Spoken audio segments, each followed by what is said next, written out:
Alam niyo yung pinaka-importante, habang nagtatrabaho kayo, dapat i-enjoy niyo pa rin yung trabaho niyo. Dapat masaya ka pa din, kahit nagtatrabaho, kahit nagkukuskus ka ng indoor ka. Dapat, ano pa rin, tawag siya naman. Enjoy lang. Ganun. Hindi yung naglilinis ka sa simangot ka ba, hindi. Dapat enjoy ka lang. Diba? At least may trabaho. Yung iba, hirap na magkaroon ng trabaho. Tapos, diba? Dapat maging grateful tayo. Kahit na ano pang trabaho na meron tayo. Pagpasalamat natin yun kay Lord. Kasi, diba? Blessed rin tayo na meron tayong trabaho. At,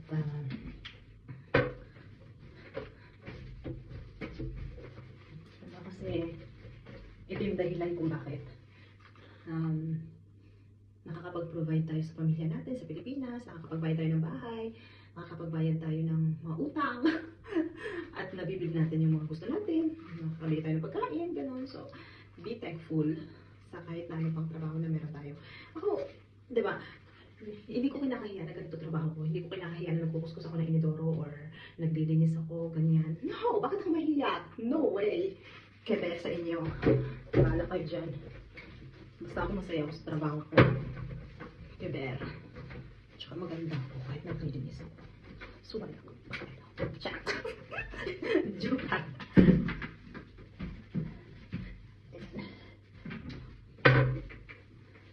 Ayan, so enjoy nyo lang tayo. Huwag masyadong Diyos ko, stress na ng buhay.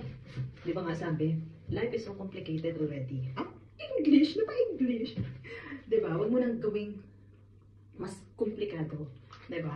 Don't make it more. May English? Life is hard already. Okay? So, don't make it more complicated. Charot na. Hindi, yun lang. Diba? Yun lang.